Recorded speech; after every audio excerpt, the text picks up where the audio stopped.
السلام عليكم الإخوة، منتدى الحوار الصحراوي. أنا مسلم عليكم كاملين وقابل أخباركم. راجع عند الله تبارك وتعالى يحلب بزدولة الرحمة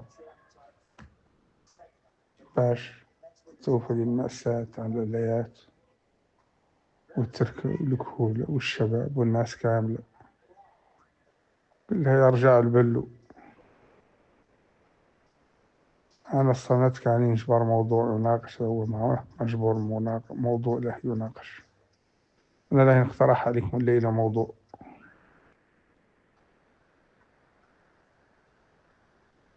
والسابق اقترحه لكم لا ندير مداخلة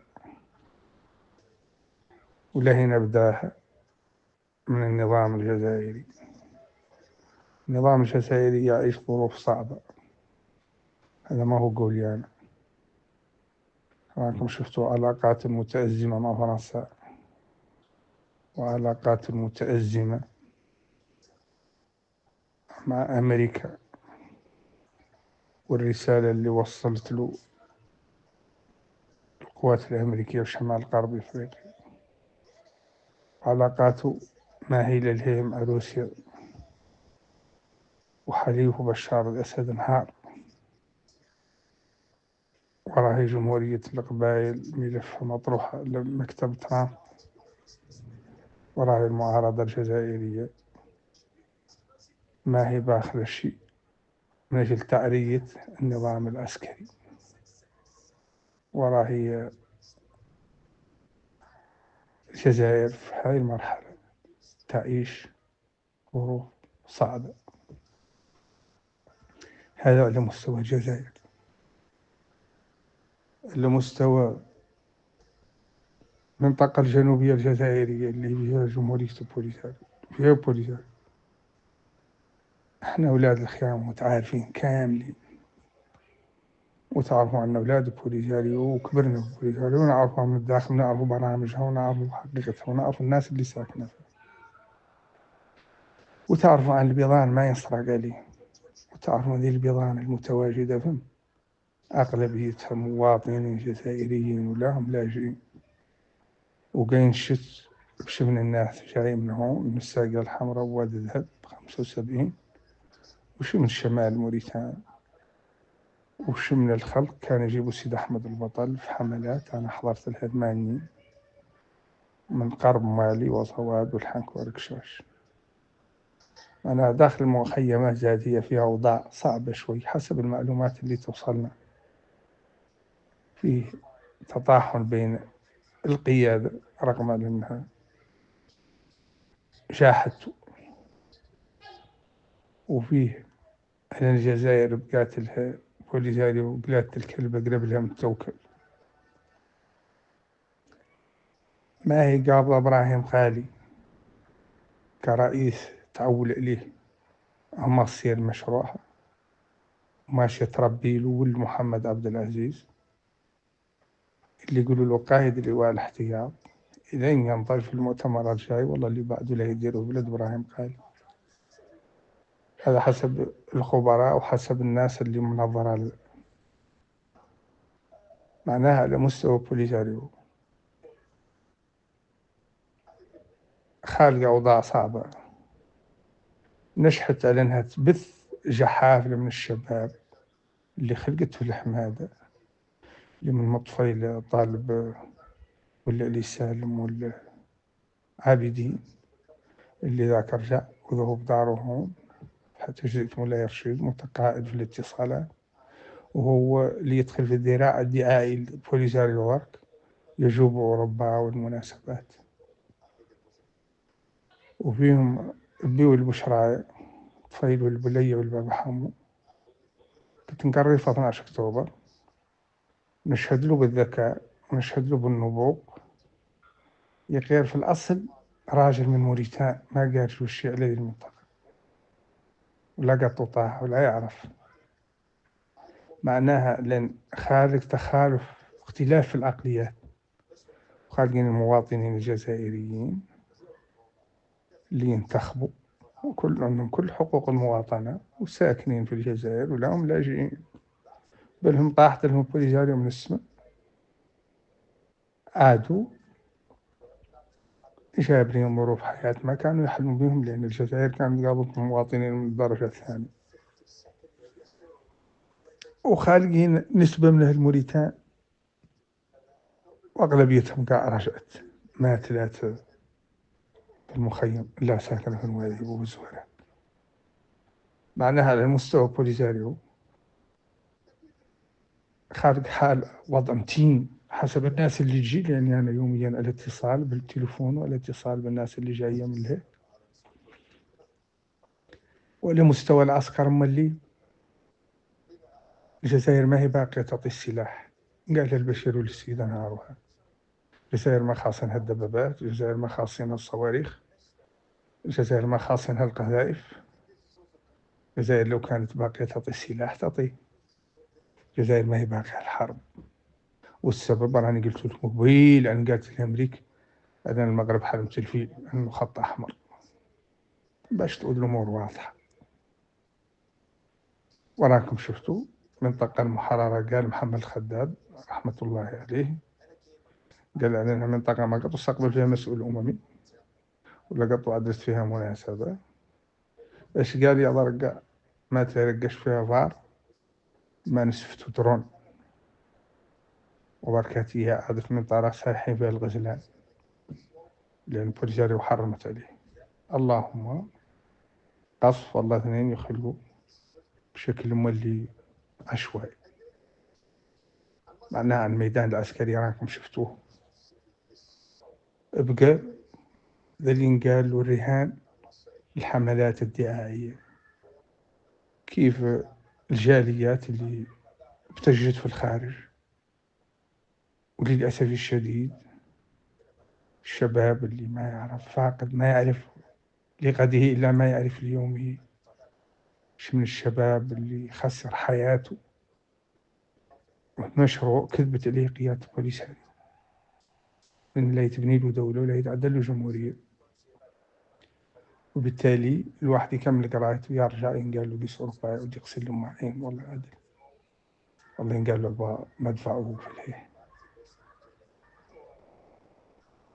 نشهد البوليساريو أنها دير جحافل من الشباب اللي فاقد هويته ولا يعرف أصله، إلا أن قالوا أنت صحراوي، وراهم مكبر ياخذوا الشعارات ويغنوا ويرقص في أوروبا، ومع ياسر من الآليات اللي أغلبيتهم موالي للقيادة. والفرق الاجتماعي كبير، لأن قيادة عندها الملاير، وقيادة عندها الفيلا، وقيادة عندها القصور، وقيادة عندها الحمامات، وقيادة يبالها مع عيلتها وأطراف، وقيادة أولادها معهم عايشين الواقع هم وزوجاتهم، وقيادة ما هي عايشة في داخل واقع المخيمات. هذه أنتم تعرفوا كانكم بعقولكم والله بلا عقول. معناها يالكم تفهموا على المستوى البوليساريو اللي عرفنا احنا 78 و 79 كل المؤشرات تشير إلى أن المشروع لا مستقبل له، وصل لباب المسدود. على مستوى المغرب راكم شفتوا الأوضاع. المغرب كان مارق الوحدة الإفريقية ورجع له، وأغلبية الدول الإفريقية راهي عاتمة، وحتى دول أمريكا اللاتينية اللي حليف طبيعي لبوليساريو فتحت قنصلياتها هون وسحبت اعتراف آخرها بنما. وراكم شفتوا إسبانيا القوة المستعمرة الأصلية اعترفت بسيادة المغرب وسلمتوا الأرشيف وبساندته. والولايات المتحدة الأمريكية اللي قلتوا عام الأول أنا ترامب والله ما هو عام الأول ولا عاد إيمان، لأن ترامب دار تغريدة، ولا لا تغريدة ترامب ومكتب عليها وهلل عليها، وتغريدة ترامب ظهور شق يعطينا خير، وذا اللي واعد به بعد لا يبشر بخير. والجزائر دايرها لفام الشعب وإذا ضرب الإمام خاف المأموم. يعني كل جهة لا نتكلم على هذا الواقع على مستواه. المغرب على صعيد دولي يعيش أريحية لم يسبق لها مثيل. دول الخليج تدعمه، النصاب القانوني بوليساريو مثلا عندها 9 سفارات، بمعنى على أنه يعيش أيام ذهبية. فرنسا راكم شفتوا وقعت مع 20 اتفاقية، واعترفت اعتراف على أن أي حل استراتيجي في الصحراء يجب أن يكون في السيادة المغربية، والشرايك الغربية دهشتهم كاملة في الصحراء، وميناء الداخل الأطلسي ضرب، والمغرب دار خط في المحيط ثنائي مع الخط اللي واخذ على مأبر قرقرات، وتيسيني تركب على وتكبلو ترد من طنجة وتمزن إلى الداخل، وعلى مستواه يبني ويشيد وعنده علاقات دولية مانعة. هذا هو الوضع اللي نعيشه برك، يا لكم تفهموا. راني ما تطرحت السؤال والموضوع اللي له نناقشه، مثلا نطرحه غير سؤالية، نوضح الأمور بشكل عام. وأنا بعد الهدف عندي من ذا كامل لا الناس تفهم الوضع، تفهموا كما هو. راني ذا اللي قلت الله شاهد أني ما حرفت فيه، قلت فيه الحقائق. يا غير نبغي حد له يجاوبني بشكل صحيح، بشكل سليم، بشكل بعيد من العاطفة، بالمعقول، ويطرح الأدلة اللي لا يتفند اللي قلتها أنا. خالشين قالوا الأماني وخالشين قالوا الأحلام، غير الواقع هو اللي قلت لكم. أنا سؤالي له نقول لكم أفضل هذه المعطيات اللي شرحت لكم كاملة. بوليساريو كيفاش لا يتحرر التراب، بوليساريو بأي صفة لا يتحرر التراب، يا كانوا بالسلاح يا كانوا بالرجال. بوليساريو كيفاش لا تبني دولة مستقلة قالها الجمهورية الصحراوية من الكروش اللي قويرة، من ترى أفضل ذي المعطيات اللي قلت لكم. بس من حالة تقد بوليساريو تبني دولة.